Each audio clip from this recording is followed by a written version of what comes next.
Good afternoon on what is a mild, grey and cloudy day.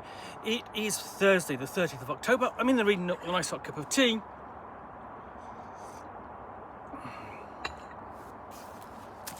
And a package to unbox. Got the knife out for this one. It's been a bit roughly packaged, so I hope it's going to be right inside.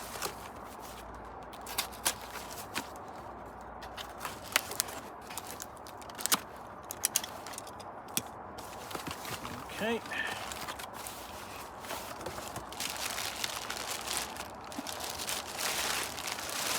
Not too bad, not too bad. What I've got here is Superman, The Man of Steel, Volume 2, primarily by John Byrne, but other artists there as well. Superman Reborn. Okay, once upon a time, a crisis that raged across the infinite Earths rocked the Superman mythos to its core. Out of these ashes rose a bold new reimagining the life and times of the Man of Steel, crafted by legendary comics writer and artist John Byrne, and the history of the last son of Krypton would never be the same. In this incredible volume of classic tales from Byrne, acclaimed collaborators Marv Wolfman, Jerry Ordway, Carl Kessel, and more, Superman battles to stop a gang war on the streets of Metropolis, encounters the time-travelling legion of superheroes, and the extra-dimensional imp Mr. Mixterbiddle, and I can't pronounce that, and you're not meant to be able to, for the first time, and matches wits with the Joker and Lex Luthor, and that's just for starters. So this collects Superman issues 5 to 11, Action Comics 588, 593, Adventures of Superman 429, 435, Legion of Superheroes 37 to 38, and Profiles from Who's Who, update 87. Superman the volume still contains more than 500 pages of groundbreaking stories from the birth of a new era for the Man of Tomorrow. So, the groundbreaking story at the time, of course, 1985, was Crisis on Infinite Earths, which attempted to tell a story that would break apart the DC universe and then put it back together again in a more coherent and easy to write about fashion. And out of it was born, really, was the retelling of a lot of new content for old characters. And of course, primarily, there were two. Because this is DC Comics after all, and you are talking Batman and Superman. And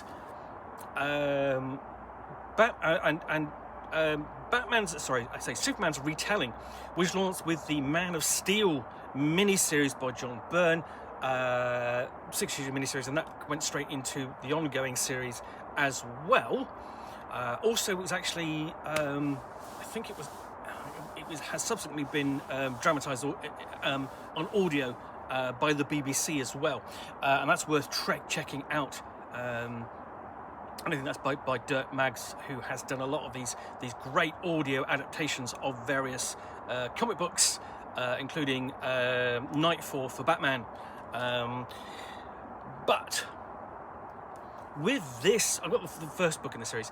With this, John Byrne reimagined and rewrote the origins of Superman, keeping to the legend, of course, and then going forward and exploring it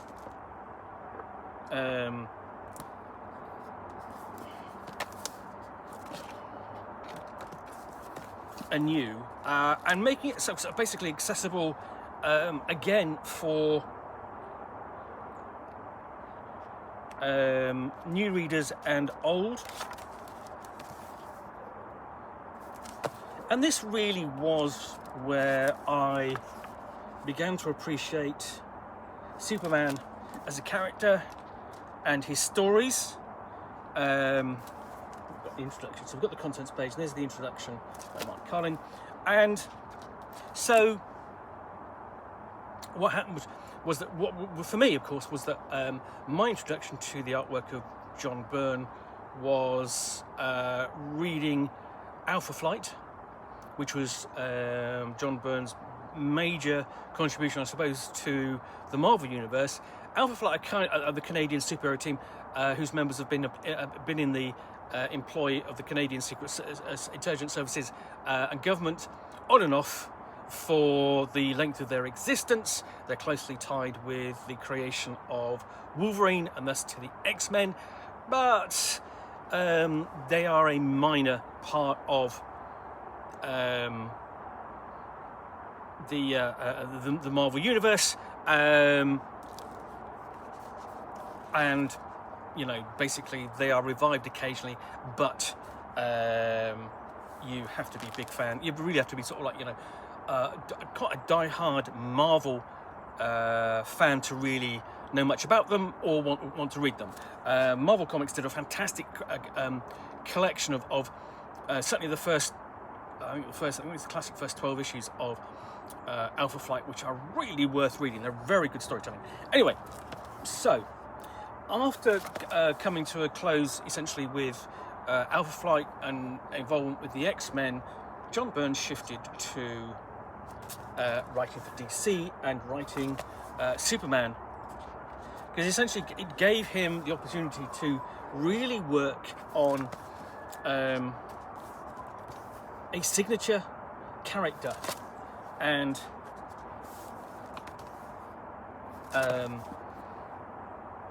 world in comic books.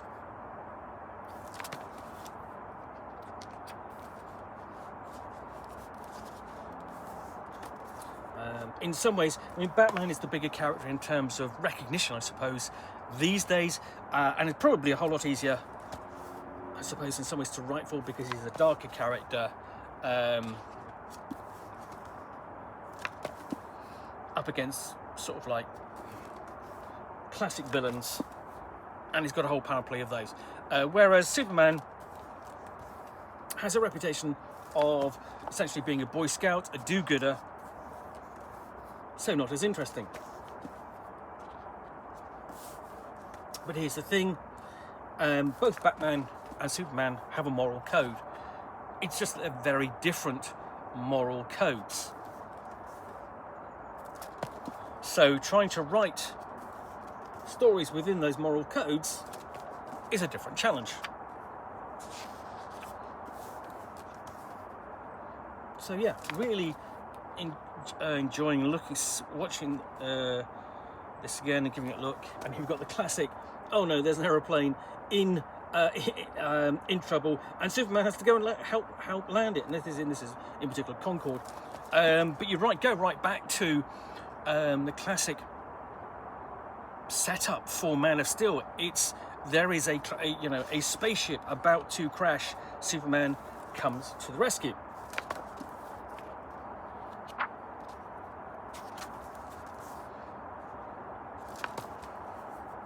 And even the classic pulling of the shirt apart to show the Superman uniform below.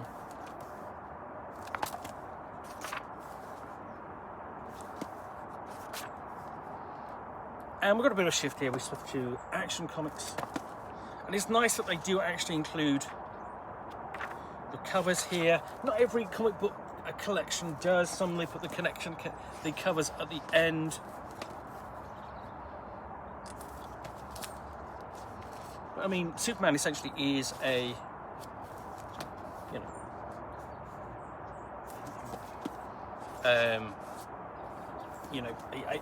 sort of like, he is a sort of almost not quite cosmic scale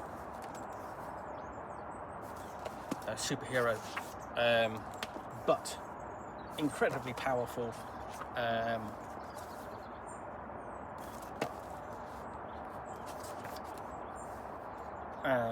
Nonetheless, and capable of dealing with threats on and off Earth. And here we have encounter with the Green Lanterns.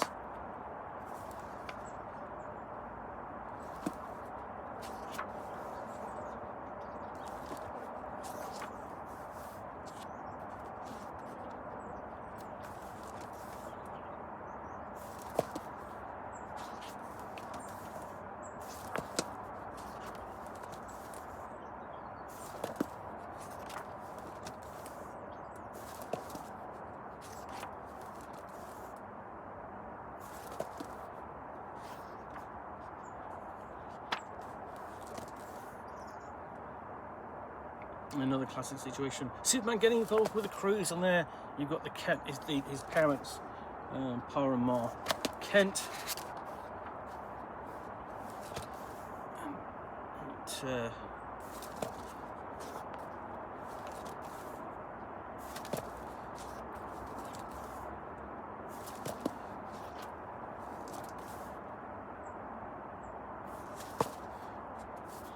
And this is, yeah, Legion of Superheroes.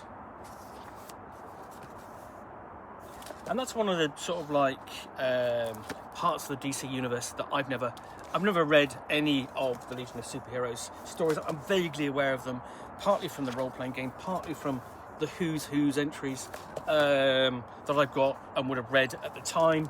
But the comics themselves, you know, again, not the most accessible ones. And then we've got Superboy there. And even Superboy facing down Superman in Action Comics.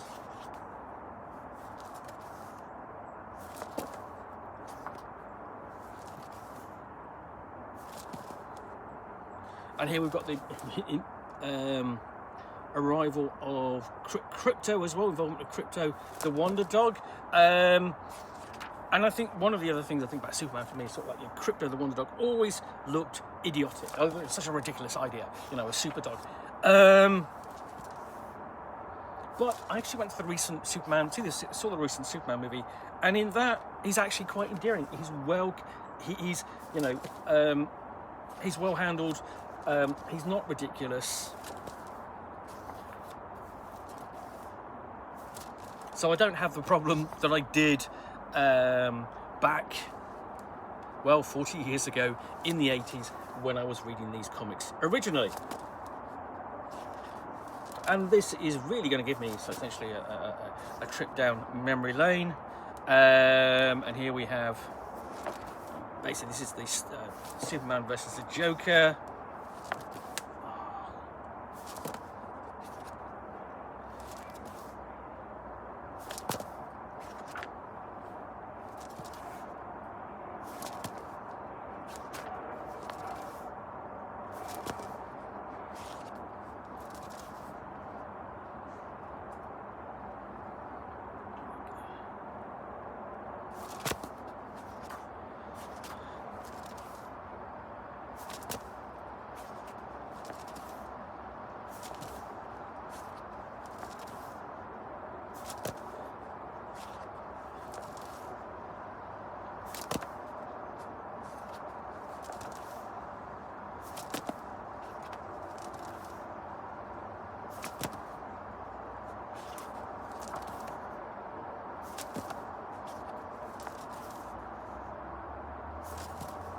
And there are 4 volumes of this. I am attempting to track down volumes 3 and 4, so I have the complete run, and I can enjoy my exploration and first experience of Superman once again. And here we've got an encounter. I'm trying to remember. With Darkseid.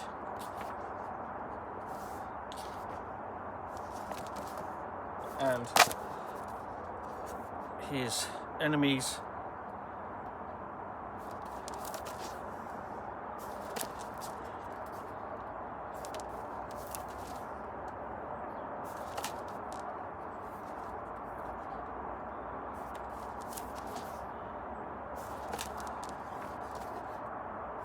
And again, that's another kind of aspect of, I mean, that of the DC universe I used to know a bit about, because I would have read it in the Who's Who entries, but I wouldn't have read, I think it's Mr. Miracle, isn't it? I wouldn't have read the stories myself.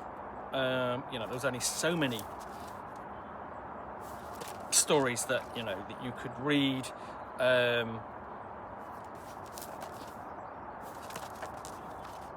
So, you know, constantly attracted by other things. There's Mr. Mopitick.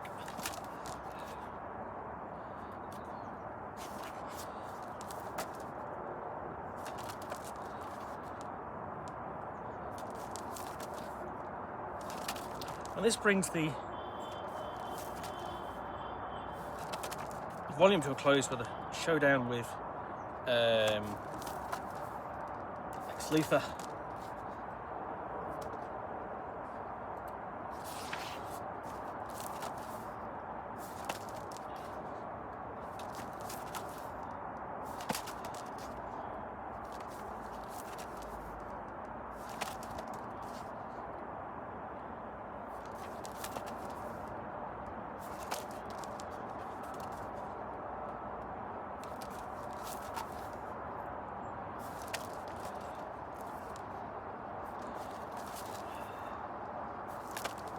And I think my other primary encounter with Superman later would have been on television, but it's also the other. I mean, you know, the other thing would have been with the Death of Superman storyline, which itself has not long been reprinted. So here we've actually got the Who's Who entries for some of these characters, and that's Mr. Nigzapituk.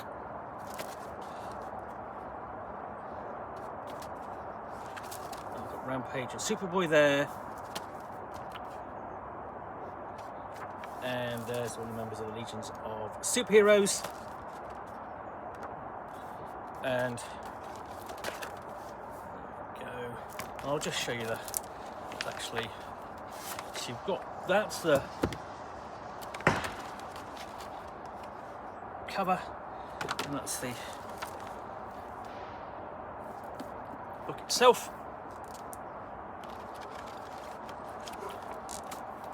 So I'm really looking forward to reading this and enjoying the Superman stories of my youth. I would have been 1920 when he was basically about 18 when he was coming out, but enjoying the Superman stories of my young adulthood, as it were.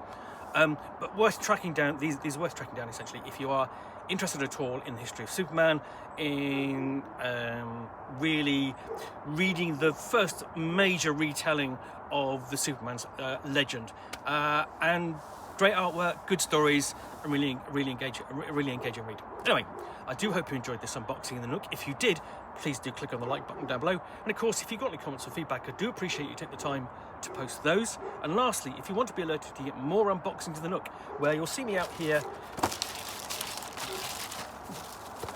with a box, or in this case, a box, which I will unbox either a role-playing game, role-playing supplement, or role-playing scenario, or in this case, the second volume of a collection of original Superman stories, and then talk about it to the best extent of my knowledge for roughly 10 minutes or so, all of course accompanied by a nice hot cup of tea.